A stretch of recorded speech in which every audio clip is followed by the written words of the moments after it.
کافی رحمت اللہ علیہ سے سارا زمانہ پیار کرتا تھا. بغداد کا ایک تاجر کہتا ہے مجھے نہیں بابا اچھا لگتا تھا.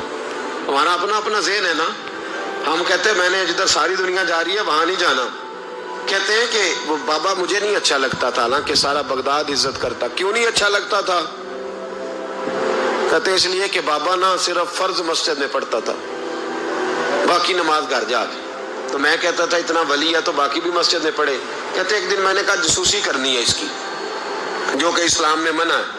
کہتے حضرت بشر حافی رحمۃ اللہ علیہ نے جمعے کے فرض پڑھے, فرض پڑھ کے نکل گئے دوڑ کے. فرماتے ہیں میں پیچھے ہو گیا. میں نے کہا میں نے سنتیں چھوڑ دی ہیں پر اس کا پتہ کرنا ہے, سنت نفل بعد میں پڑھوں گا. کہتے ہیں حضرت بشر حافی جلدی سے نا ایک کباب والی دکان پہ گئے, وہاں سے کباب خریدے. اور میں نے کہا بوڑھے کی عمر دیکھو اور اس کے ذائقے دیکھو, اس عمر میں بھی کباب کھائے گا. اوئے ہوئے, مولوی کو روٹی نے ستایا تھا اس لیے سنت اور نفل چھوڑ آیا ہے.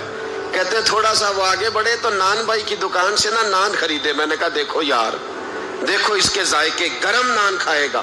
بہت سارے لوگ بغداد میں رات کی روٹی کھاتے پر یہ گرم کھاتا ہے. کہتے ہیں حضرت وہ نان اور کباب لے کے نا جنگل کی طرف مڑے تو میرے دل میں خیال آیا یار بڑا ہی اس آدمی کا عجیب ذہن ہے. یہ اب سبزے پہ بیٹھ کے یہاں موج کرے گا, کھائے پیے گا, اور سنت نفل چھوڑ دی. اللہ ہزاروں مرید ہیں. کہتے حضرت جنگل میں داخل ہوئے, تھوڑا سا سفر کیا تو کچی آبادی آ گئی. کچی آبادی, ایک کچے مکان کی ٹوٹا ہوا دروازہ, باہر سے کنڈی لگی. بغداد کے ننگے پاؤں چلنے والے ہزاروں مریدوں کے اس پیر نے کنڈی کھولی, اندر گئے. ایک فالج زدہ بابا جی بیٹھے. کہتے حضرت بشر حافی نے اپنی پگڑی کھولی اور اس آدمی کے منہ سے پانی نکل رہا تھا, رال ٹپک رہی تھی. کہتے پہلے اپنی پگڑی سے منہ صاف کیا, پھر پیالے سے پانی ڈال کے منہ دھویا, پھر حضرت اس کے ٹانگوں پہ کپڑا ڈال کے روٹی کا لقمہ توڑ کے اس کے منہ میں ڈال کے کہنے لگے بابا ناراض نہ ہونا, جمعے والے دن مجھے دیر ہو جاتی ہے, ابھی تو میں نے سنت اور نفل بھی پڑھنے ہیں, ناراض نہ ہونا مجھے دیر ہو جاتی ہے. کہتے ہیں وہ بابا رو پڑا اور کہنے لگا بشر یار 14 سال ہو گئے تو روز آتا ہے. 14 سال, یہ 1 صدی کا قصہ ہے, 2-4 برس کی بات نہیں. 14 سال سے تو روز آتا ہے. میں پتہ نہیں کب تک لاش بنے پڑا رہوں گا, تو کب تک آئے گا؟ حضرت بشر حافی نے بابے کے آنسو پوچھ کے کہا بابا فکر نہ کر, آج کے بعد یہ جملہ نہ کہنا کہ تو میرے لیے بوجھ ہے. فرمایا لوگ سمجھتے ہیں کہ میں نے عبادت کر کے مقام پایا ہے, لوگ سمجھتے ہیں میں نوافل زیادہ پڑھتا ہوں, دنیا جانتی ہے کہ میری رات کی تسبیح زیادہ مضبوط ہے, پر میں ان میں سے کوئی بات بھی نہیں. میں تو تیری نوکری کرتا ہوں تو اللہ نے میری عزتوں میں اضافہ فرما دیا ہے. سوچ ہی صاف نہیں, نظریہ ہی ٹھیک نہیں, فکر ہی ٹھیک نہیں. اسلام نظریے کا مذہب ہے, سوچ کا. مسند امام احمد بن حنبل کی حدیث سنی. حضرت انس بن مالک فرماتے ہیں جب انسان نے روزہ رکھا ہوتا ہے نا تو روح ویسے ہی پاک ہوتی ہے اس کی. میں نے یہ سوچا کہ کچھ باتیں ایسی کی جائیں جس سے تھوڑی سی سوچیں بھی تبدیل ہو, کچھ سوچوں کا وضو, سوچوں کا غسل, افکار و نظریات کی بھی بات ہو. ہم سمجھتے ہیں کہ شاید کثرت عبادت اصل ہے. اقبال کہتے ہیں یہ ذکر نیم شبی, یہ مراقبے, یہ سرور, تیری خودی کے اگر نگہباں نہیں تو پھر کچھ بھی نہیں. تیری خودی کے اگر, اور پھر عام چیز نہیں کہا, یہ ذکر نیم شبی, سویرے شہری کا ذکر, یہ مراقبہ, یہ جو تو گھنٹوں اللہ کی یاد میں بیٹھا رہتا, یہ سرور. کہتے بے کیف عبادت نہیں, سرور والی. یہ ذکر نیم شبی, یہ مراقبے, یہ سرور, تیری خودی کے اگر نگہباں نہیں, اگر تیرے نظریے کو نہیں بدل سکے, تیری سوچ نہیں بدل سکے, تیرا ایمان مضبوط نہیں کر سکے, تیری خودی کے اگر نگہباں نہیں تو پھر کچھ بھی نہیں. اور خرد نے کہہ بھی دیا لا الہ الا اللہ تو کیا حاصل, دل و نگاہ, دل و نگاہ, دل و نگاہ اگر مسلمان نہیں تو پھر کچھ بھی نہیں. دل و نگاہ. اقبال کہتے ہیں ایک دل کا کلمہ پڑھ, دوسرا نظر کا کلمہ پڑھ, ان پہ پابندی لگا. دل و نگاہ اگر مسلمان نہیں تو پھر تو کچھ بھی نہیں, کچھ بھی نہیں. حضرت انس بن مالک کہتے ہیں میں حضور کے پاس بیٹھا تھا, حضرت عبداللہ ابن عمر بھی بیٹھے تھے, کوئی بات ہو رہی تھی, ایک حجرے میں بیٹھے تھے, دروازے پہ دستک ہوئی. مسند امام احمد میں حدیث ہے, نبی پاک علیہ السلام نے فرمایا انس دروازہ کھولو، دروازے پہ وہ بندہ ہے جس کو اللہ بغیر حساب کتاب جنت عطا فرمائے گا، وہ بندہ ہے دروازے پہ۔ حضرت انس بن مالک کہتے ہیں میں نے دروازہ کھولا تو بندہ دیکھا، غریب سا ایک انصاری صحابی، اور بندہ بڑا سادہ، وضو تازہ کر کے آیا ہے تو پانی کے قطرے داڑھی سے بہہ رہے، اور چمڑے کے جوتے اس نے لپیٹ کے نا تو بغل میں چھپائے ہوئے، آ کے اتحیات کی حالت میں بیٹھا، حضور سے دو چار باتیں کی، چلا گیا۔ ہم اس کا رنگ دیکھتے رہے اور مصطفیٰ کا کرم دیکھتے رہے۔ اس کو حضور نے جنتی کہا ہے۔ کہتے ہیں اگلے دن اسی ٹائم اسی وقت ہم حضور کے پاس بیٹھے تھے، پھر دروازے پہ دستک ہوئی، حضور نے فرمایا دروازہ کھولو، دروازے پہ وہ بندہ ہے جسے اللہ بغیر حساب کتاب جنت عطا فرمائے گا، بغیر حساب۔ کہتے ہیں دروازہ کھولا، اور جیسے ہی میری نظر پڑی، بندہ بھی وہی ہے جو کل آیا تھا، اور انداز بھی وہی ہے جو کل تھا، اسی طرح پانی کے قطرے، اسی طرح جوتے بغل میں۔ السلام علیکم، کل حضور فلاں بات کی تفصیل پوچھنی مجھ سے رہ گئی تھی، غلطی ہوگی، دوبارہ آیا ہو۔ اس نے اپنی گفتگو کی، چند جملوں میں بات سمیٹی، چلا گیا۔ فرماتے ہیں اتفاق کی بات کہ دن تیسرا، بندے بھی ہم دونوں، میں اور عبداللہ ابن عمر۔ حضرت انس بن مالک کہتے ہیں دونوں بیٹھے تھے، سیم ٹائم سیم ڈے۔ پھر دستک ہوئی، حضور نے فرمایا دروازہ کھولو، اور مسکرا کے فرمایا دروازے پہ وہ بندہ ہے جسے اللہ بغیر حساب کتاب جنت عطا فرمائے گا۔ کہتے ہیں کھل اٹھے ہمارے چہرے، باہر گئے، دستک ہوئی تھی، دروازہ کھولا۔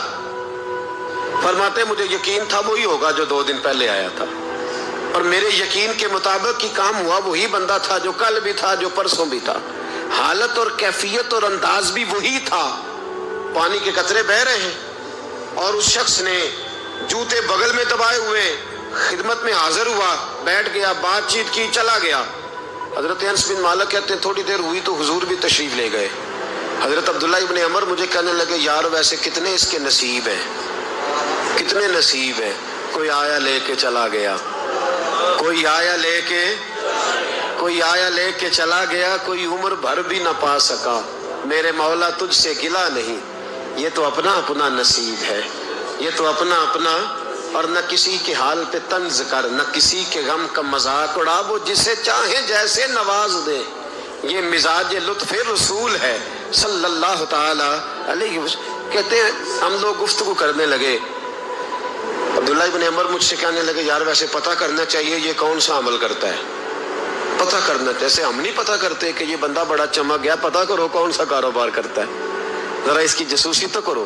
اور بندے بھی بڑے سمجھدار ہیں، وہ سائیڈ بزنس نہیں بتاتے، وہ کہتے ہیں وہ جو میرا علیحدہ ہے وہ نہیں بتانا، کہیں یہ نہ شروع کر لے۔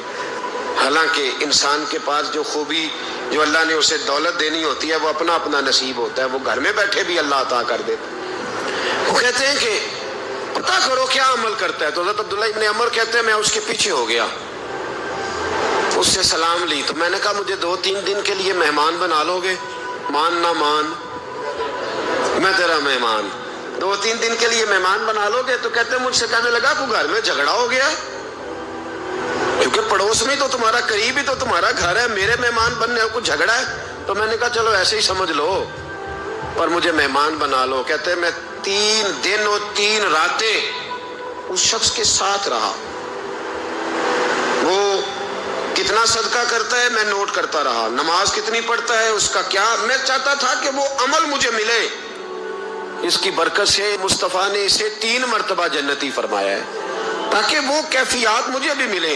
حضرت عبداللہ ابن عمر کہتے ہیں کہ میں نے کوئی خاص چیز نہیں دیکھی، وہ عشاء پڑھتا تو فجر تک بستر پہ کروٹیں لیتا، اور میں الحمدللہ اٹھ کے تہجد بھی پڑھتا، نوافل بھی پڑھتا۔ کہتے ہیں وہ 1 سپارہ پڑھتا، میں 3 پڑھتا۔ فرماتے اس نے 3 دنوں میں کھجور بھی صدقہ نہیں دی، ایک کھجور بھی، اور میں نے بڑے بڑے غریبوں کی مدد کی۔ میں کہنے لگا کہ عمل تو میرا زیادہ ہے اس سے، پھر خوبی کیا ہے؟ خاص توجہ کرنا، اسلام اور دین کا جو فکری اساس ہمیں صحابہ نے دی۔ حضرت عبداللہ ابن عمر کہتے ہیں میں نے 3 دن اسے کہا بھائی اللہ تیرا بھلا کرے، تو نے بڑی خدمت کی، میں نے جانا ہے میرا کوئی جھگڑا نہیں ہوا تھا، میں تو بس تیرا عمل دیکھنے آیا تھا کہ تو عمل کیا کرتا ہے۔ تو وہ صحابی کہتے ہیں مجھے کہنے لگے یار تو میرا عمل دیکھنے آیا تھا، مجھے بتا تو صحیح کیا اور کیوں دیکھنے آیا میرا عمل، تجھے کیا ضرورت پڑی میری جاسوسی کی؟ تو کہتے ہیں مجھ سے جب اس نے سوال کیا تو میں نے اس کو کہا بھائی تو 3 دن آیا نا ہم بیٹھے ہوئے تھے؟ کہا ہاں میں آتا رہا ہوں۔ کہا 3 دن نبی پاک نے فرمایا اللہ تجھے بغیر حساب کتاب جنت عطا فرمائے گا۔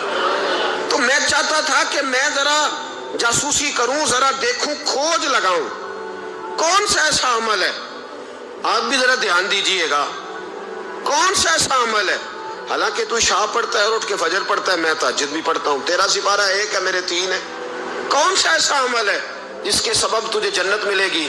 کہتے ہیں وہ صحابی کہنے لگے یار کوئی ایسا عمل نہیں، کوئی شے نہیں، میں اس قابل ہی نہیں، من نانم کے من دانم، جو میں ہوں مجھے پتا ہے۔ کہا پھر کوئی بات تو ہوگی، تیری مہربانی بتا دے، میں نے 3 دن 3 راتیں محنت کی ہیں، بتا دے۔ کہتے وہ کہنے لگے اگر تجھے بتاؤں نا تو پھر سن، میں جب رات کو سوتا ہوں تو اپنے دل پہ نظر ڈالتا ہوں، اور سویرے جب اٹھتا ہوں تو پھر اپنے دل پہ نظر ڈالتا ہوں، موبائل پہ نہیں، کنجی پہ نہیں کہ چابیاں کدھر ہیں، بٹوے پہ نہیں، میں رات کو سوتے ہوئے بھی اپنے دل پہ نظر ڈالتا ہوں، سویرے اٹھتے ہوئے بھی میں سب سے پہلے اپنے دل پہ نظر ڈالتا ہوں۔ فرماتے ہیں الحمدللہ میرے دل میں کسی کا حسد نہیں ہے، کسی کے بارے میں کوئی کینہ نہیں ہے، کوئی کسی کے بارے میں میل نہیں، میں اللہ کے ہر بندے کے بارے میں سوچ، نظریہ، فکر اچھی رکھتا ہوں۔ اور فرمایا میں تیرے بارے میں بھی عبداللہ یہی سوچتا ہوں کہ تو مجھ سے زیادہ نیک ہے۔ الحمدللہ اس وقت بھی میرا ذہن یہ ہے کہ انس بن مالک مجھ سے زیادہ پرہیزگار ہے، اس وقت بھی میری سوچ یہ ہے کہ محبوب کے سب صحابہ میں سب سے کمزور میں ہی ہوں۔ عبداللہ ابن عمر کہتے ہیں میں نے اس کا ہاتھ چوما، میں نے کہا سمجھ آ گئی ہے، تیرا نظریہ، تیری سوچ پکی اور سچی مسلمان ہے، تو دل اور روح کا مسلمان ہے، تو نظر اور روح کا مسلمان ہے۔ یہ سبب ہے کہ اللہ کے رسول نے زمین پر